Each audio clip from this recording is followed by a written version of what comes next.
ለምን አንተ አትሆንም? ሁሉንም ነገር የሚቀይረው ያ ሰው ለምን አንተ አትሆንም? ያ አዳዲስ ፈጠራዎችን የሚያፈልቅ መንገድ ጠራጊ የነበረውን ደካማ ስርዓት ሰባሪ በዚህ የዘር ሐረግ ውስጥ የመጨረሻውና ደካማው ሰው እኔ አልሆንም ብሎ የሚወስነው ያ ሰው ለምን አንተ አትሆንም?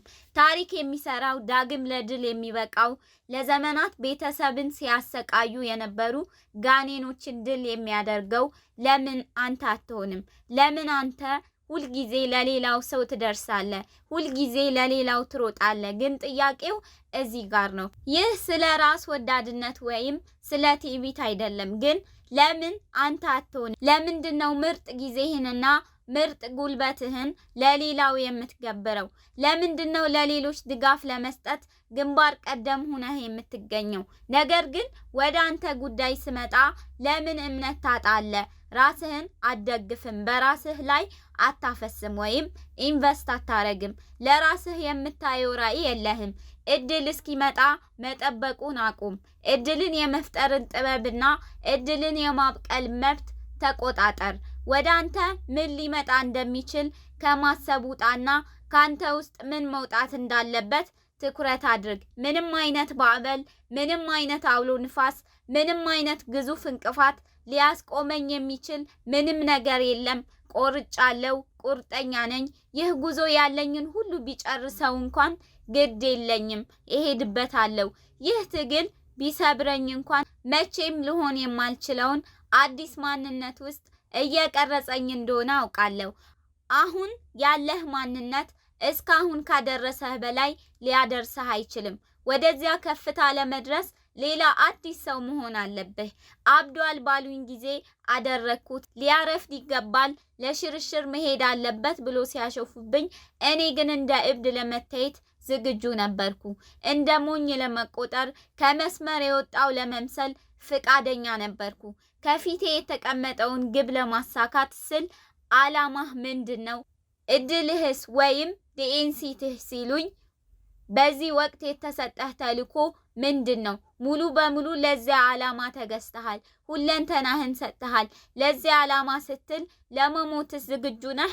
እንግዲያውስ ለተወሰነ ጊዜ እንደ እብድ ልታይ፣ ነገር ግን ቀሪውን ህይወቴን እንደ ጀግና ኖራለሁ። ሁኔታዎች ምንም ይሁኑ ምን እሱ ለዚህ ሐሳብ ሙሉ በሙሉ ተገዝቷል። የድሮ ሰው አይደለሁም። ገና መድረስ ካለብኝ ቦታ ባልደርስም ግን የማደግ የመለወጥና ከደረጃ ሀ ወደ ደረጃ ለ የመሸጋገር ሙሉ አቅሙ አለኝ። በውስጣችን ያልተነካና የተከማቸ ማለቂያ የሌለው ኃይል አለ። ይህንን ኃይል ለመክፈት የሚቻለው ደግሞ በማመን ብቻ ነው። ምክንያቱም አንዴ ካመንክ ማንም ሊያሳምነህ አይችልም። አንተ የራዕይ የጥንካሬና የዲሲፕሊን ሰው ነህ። ይህ ነገር በእጅህ ነው። ታዲያ ለምን አንተ አትሆንም? ሌላ ሰው እንዲያደርግልህ አትጠብቅ። ሌላ ሰው እንዲደግፍህ ወይም በትክክለኛው አቅጣጫ እንዲመራህ አትመኝ። አሁኑኑ በዚች ቅጽበት ወደፊት ለመራመድ የሚያስፈልግህ ነገር ሁሉ ባንተ ዘንድ አለ። ስለዚህ አድርገው። በቂ ተሰጥኦ አለህ። በቂ ፍላጎትና ረሃብ አለህ። አድርገው። አንድ እርምጃ ብቻ ተራመድ። ያኔ ካለህበት ቦታ ትወጣለህ። ከነበርክበት ሁኔታ ትላቀቃለህ። ብቻ ወደፊት ተራመድ። ወደ ኋላ እንደማትመለስ ማወቅ አለብህ። ተራ ህይወት እንደማትመራ ለራስህ ንገረው። ለብዙዎች እንደ እብድ ወይም አእምሮውን እንደሳተ ሰው ልትታይ ትችላለህ። አንተ የዋህ አይደለህም፣ ተጠራጣሪም አይደለህም። አንተ ቁርጠኛና ለዓላማህ የታመንክ ሰው ነህ። ታሪክ የሚሰሩት እኮ እብዶቹ ናቸው። ያን አንዲት ነገር ለማሳካት በሰው ሁሉ ፊት እንደ ሞኝ ለመቆጠር ዝግጁ የሆኑት ናቸው ታሪክ የሚቀይሩት። የብዙዎቻችሁ ችግር በተሳሳተ ጥያቄ በሚያፋጥጧችሁ ሰዎች መከበባችሁ ነው። ለምን ትለፋለህ? ለምን ትደማለህ? ለምን እንቅልፍ ታጣለህ? ይሉሃል። አንዳንዶቹ እኮ ዋንጫውን በእጅህ እስክትይዝ ድረስ አይገባቸውም። ዲፕሎማህን ከፍ አድርገህ እስክትታይ ድረስ አይገባቸውም። ድል እስክታደርግ ድረስ ጭራሽ አይገባቸውም። ያኔ ግን ይመጡና እንዴት አደረከው ብሎ ይጠይቁሃል። አዎ እንደ እብድ ትታያለህ። ዓላማህን ለመምታት ስትጥር ለምን እንቅልፍ እንደማይወስድህ ማንም አይረዳህም። ነገር ግን ለዚህ እድል እጅህን ስትሰጥ ሊሆን የሚችለውን ነገር ስትመለከት ያለኝን ሁሉ መስጠት አለብኝ ብለህ ስትነሳ ያኔ ነው ዓለምን የምታስደንቀው። ያለኝን ሁሉ ሰጣለሁ፣ አሁን እብድ በሉኝ፣ ነገ ግን ጀግና ትሉኛላችሁ። እመነኝ፣ ሁልጊዜም አንተ ነበርክ። አንተ የመጀመሪያው ምርጫ ነህ። አንተ ብቸኛው አማራጭ ነህ። ከዚህ ውጭ ሌላ መንገድ የለም። ያን ያህል ውድ እንደሆንክ እመን። ምን መሰለ፣ ገና አላበቃም፣ ገና አልተሸነፍክም። የሚቀሩህ ብዙ ስራዎች አሉ።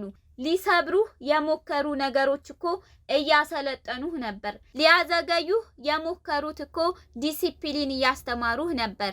ያሳለፍከው ብቸኝነት እንኳን አንተን እየሳለህ ነበር። አላረፍድም። አንተ እኮ በማለቂያ የሌለው አቅም የተሞላህ ነህ።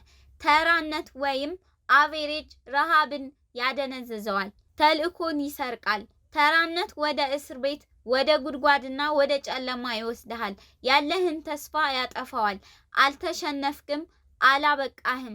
አንዳንድ ጊዜ አንተና ፈጣሪህ ብቻ የምትሆኑበት፣ ብቻህን የምትለፋበት ጊዜ ይኖራል። አእምሮህንና አካልህን የምታሰለጥንበት፣ አቅምህን የምታሳድግበት፣ የምትጥርበትና የምትገፋበት ጊዜ አለ። አዎ ትደክማለህ። ከአልጋህ መውጣት የማትፈልግባቸው ቀናት ይመጣሉ። ማንም የማይደውልልህ፣ ማንም የማይጠይቅህ ቀናት ይኖራሉ። ነገር ግን ማመን አለብህ። ምክንያቱም ተግባራችንን የሚወስነው እምነታችን ነው። አሁን ጊዜው የስራ ነው። እያመመህም ቢሆን ስራ፣ እየደከመህም ቢሆን ገንባ። ደክሞሃል ግን ተነሳ። ጊዜው አሁን ነው። አጥንትህ ከረገፈ በኋላ እንኳን የሚናገር ታሪክ ለመስራት አሁን ተነሳ። ታላቅነት መጀመሪያ ላይ ጩኸት የለውም። ታላቅነት አንዳንድ ጊዜ ዝምተኛ ነው።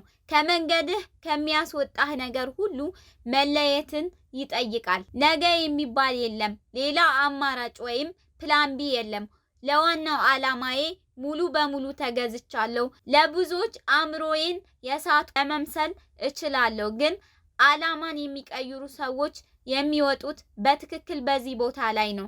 የፈለጋችሁትን ያህል መጥላት ትችላላችሁ። እኔ ግን የሚፈለግብኝን ዋጋ አውቃለሁ። እኔ ጸንቻለሁ። እኔ ብቁ ነኝ። እኔ ወሳኝ ነኝ። ወደ ቀጣዩ ደረጃ ለመሸጋገር የሚያስፈልገኝ ነገር ሁሉ በእጄ ያለ። እናም በድጋሚ ጠይቀሃለሁ፣ ለምን አንተ አትሆንም? ስለተከታተልከኝ አመሰግናለሁ። በቀጣይ ቪዲዮ እስክንገናኝ መልካም ጊዜ